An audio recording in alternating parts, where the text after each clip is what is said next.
రోజు జరుగుతున్న సంఘటనలు చూస్తుంటే చాలా బాధాకరంగా ఉంది. ఎందుకో తెలుసా? వైసీపీ ప్రభుత్వం ఉన్నంతకాలం ఏం చేసుకున్నాడు, ఈ చేత్తో ఇసుకుంటున్నాడు, ఈ చేత్తో తీసుకుంటున్నాడు, ఈ చేతికి ఇస్తున్నాడు అన్నారు.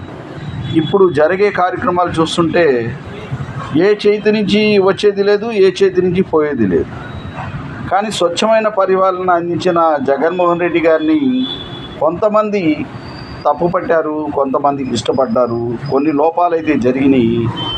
ఏదైతే కూడా ఆయన్ని కలిసి రాల. కానీ దేవుడు ఆయనకి మంచి చేశాడు. ఎందుకో తెలుసా? ఇంకా ఈ వయసులో కూడా ఎన్ని అన్యాయాలు చేయగలరో, ఎన్ని విధానాలుగా నాయకులు మాట మార్చగలరో ప్రజలకి ఇంకా అర్థమైంది. కాబట్టి ఏది జరిగినా మనం మంచిగా అనుకోవాలే కానీ చెడుగా అనుకోకూడదు. కాబట్టి నీతి నీతే, అన్యాయం అన్యాయమే. అన్యాయం గెలుస్తుంది అని చెప్పి బాధపడమాకండి. ఆ అన్యాయం గెలిచేదో ఎందుకో తెలుసా? పాపాత్ములు ఇంకా ఎంత పాపం చేస్తాడో అని చెప్పి దేవుడు పెట్టే పరీక్ష. అలా డబ్బు సంపాదించే, అతి తెలివితో సంపాదించే డబ్బు రేపు మీరు ఆనందంగా ఉండలేరు. ఎన్ని కోట్ల రూపాయలు ఉంటే కూడా అది తెలుసుకోవాల్సిన సందర్భం. అంతేగాని ఈ రోజుల్లో పిల్లలు ఎవరైనా కానీ వృద్ధాపంలో మీకు న్యాయంగా చూస్తున్నారా? వాళ్ళు హీరోల్లా కనబడతారు, మీరు జీరోల్లా కనబడతారు. ఓ మూల పడిపోయి ఉండమని చెప్పి ఆదేశాలు ఇస్తున్నారు. వాళ్ళు కూడా మీకు ప్రేమానురాగాలు చూపించాలంటే మీరు న్యాయబద్ధంగా ఉండాలి. కాబట్టి వైసీపీ ప్రభుత్వం వచ్చిన తర్వాత నీటి అయిన బాటలు వేశారు. స్వచ్ఛమైన పరిపాలన అందించగలిగిన ముఖ్యమంత్రి జగన్మోహన్ రెడ్డి గారని ప్రతి ఒక్కళ్ళు మీరు చెప్పకపోయినా మీ గుండె చెప్తుంది. ఇది న్యాయమైన మాట. కాబట్టి పేదవాడికి, ఉన్నవాడికి ఒక ప్లాట్ఫారం ఉందంటే పేదవాడు బతకలేడు. ఉన్నవాడు ఎలాగైనా సరే తనకి వెనకాల అంగు ఉంది, డబ్బు ఉంది కాబట్టి ఆయన బతకగలడని చెప్పి పథకం రూపంలో తీసుకున్నా, ఏ రూపంలో తీసుకున్నా, అప్పులు తెచ్చి పెట్టినా ఆ పథకాల రూపంలో జగన్మోహన్ రెడ్డి గారు ప్రతి ఒక్క పథకం పెట్టారంటే దానికి పేదవాళ్ళకి అది తోడవుతుందని ఆలోచించి పెట్టారు. ఆ పథకాలు చేరువవడానికి వారంటీ వ్యవస్థను పెట్టి లంచగొండితనం లేకుండా నాయకులకు అందకుండా చేసి నాయకులకి చేదయ్యారు. ఇది జగన్మోహన్ రెడ్డి గారు చేసిన పరిపాలన. అంతేకాదు డోర్ టు డోర్ వెళ్ళమని ఓటర్ దగ్గర పంపించారంటే మీ కుటుంబ సభ్యులు మీకు ఓట్లు వేశారు కాబట్టి మీరు వెళ్ళి పలకరించారండి, వాళ్ళు ఎలా ఉన్నారో అని చెప్పారంటే అది నీతికి ఒక మార్గమే. నాయకులు జగన్మోహన్ రెడ్డి జెండా కింద పనిచేసే నాయకులు ఇలాంటి నీతిమంతులు. అన్యాయం ఉన్నవాళ్ళు వాళ్ళు జిల్లాలుగా జంప్ అయిపోతారు, మాకు తెలుసు. కానీ గమ్మత్ ఏంటో తెలుసా? నీతైన పరిపాలన చేయడానికి ఎవరో ఒకరిని దేవుడు పంపిస్తాడు, దైవగుణం ఉన్న ముఖ్యమంత్రిని. అలాంటి ముఖ్యమంత్రుల్లో తొలి స్థానంలో కనపడిన జగన్మోహన్ రెడ్డి గారు. కానీ అందరూ వస్తున్నారు ముఖ్యమంత్రులుగా. ఏం లాభం?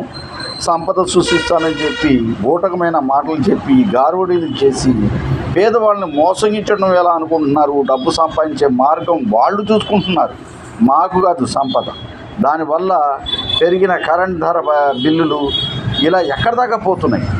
మేమేం చేస్తాం? మీరు కరెంట్ బిల్లు పెంచితే వ్యాపారాలు పెరుగుతాయి, కూలీలు పెరుగుతాయి, డబ్బు విలువ పడుతుంది. కానీ నోటు ఇవాళ 100 రూపాయల గురించి మాట్లాడుకునేవాడు 1000 రూపాయల గురించి మాట్లాడుకుంటున్నాడు. అంతేగాని ఎక్కడ వస్తువులు అక్కడే ఉన్నాయి. ఇది ఎవరి వల్ల జరుగుతున్నాయి? పరిపాలించే నాయకుల వల్ల లోపాలు జరుగుతున్నాయి. కానీ ఇంతమంది మేధావులు, న్యాయమూర్తులు, చదువుకున్న వాళ్ళు ఇంతమంది ఉండి ఏ లాభం? మీరంతా ఈ ఒక క్రైమ్ని అరికట్టగలుగుతున్నారా?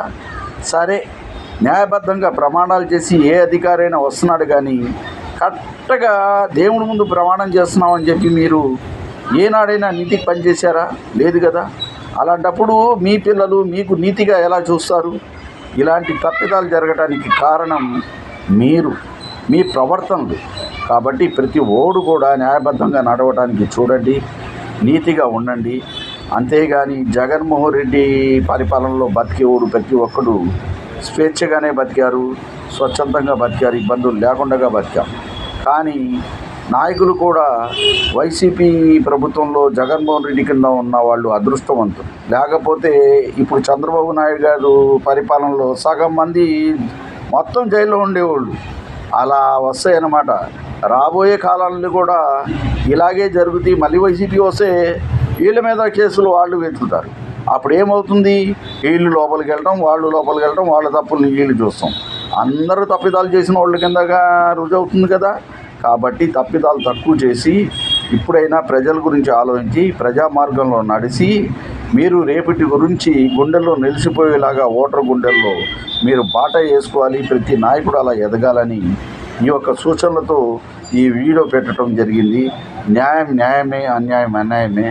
న్యాయం గెలవటానికి టైం పడుతుంది, అన్యాయం గెలగటానికి అది ఫాస్ట్గా పోతుంది. కాబట్టి ప్రతి ఓళ్ళు అన్యాయానికి పాటుపడొద్దు, న్యాయంగా ఉండండి. పిల్లలు కూడా న్యాయంగా చూస్తారు.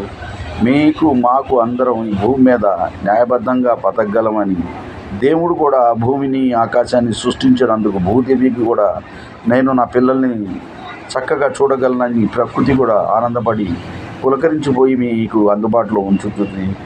అన్నీ మనకి అందుబాటులో ఉంటాయి. మనం స్వేచ్ఛగా బతకగలమని ఈ వీడియో పెడుతూ ఇలాంటి న్యాయమైన పరిపాలన ఇచ్చే ముఖ్యమంత్రులు మళ్ళీ రావాలని కోరుకుంటూ మీరు కూడా ప్రజలు మోసపోవద్దు. ఎప్పటికైనా సరే ఒకసారి చెయ్యి జాడ వదులుకున్నారా మంచి వాళ్ళని మళ్ళీ దొరకడం కష్టం. కాబట్టి ఆయనైనా ఈయనైనా న్యాయమైన పరిపాలన ఇచ్చేవాడిని మీరంతా వెన్నుకోవాలి. లాస్ట్ అయిన మాట ఏంటంటే అధికారులు కానీ నాయకులు కానీ మనకు పనిచేయాలంటే ఓటు హక్కు డబ్బులు తీసుకోకూడదు.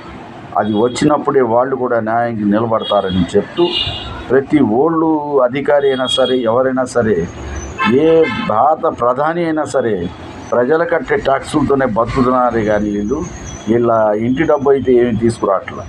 కాబట్టి ప్రతి ఒక్క నాయకులు తెలుసుకుని ప్రతి ఒక్క డబ్బు వచ్చేదాన్ని వేస్ట్గా ఖర్చు పెట్టకుండా అది పేదవాళ్ళకి ఖర్చు పెట్టి పేదవాళ్ళని మనం ఇండియా ఎలా అభివృద్ధి చెందుద్దో అని దాని గురించి పాటుపడాలని అలా మేధావులుగా ఎదగాలని నాయకుడిని ఈ సూచనలుగా సలహాలు ఇస్తూ ఈ యొక్క వీడియోని పెట్టడం జరిగింది.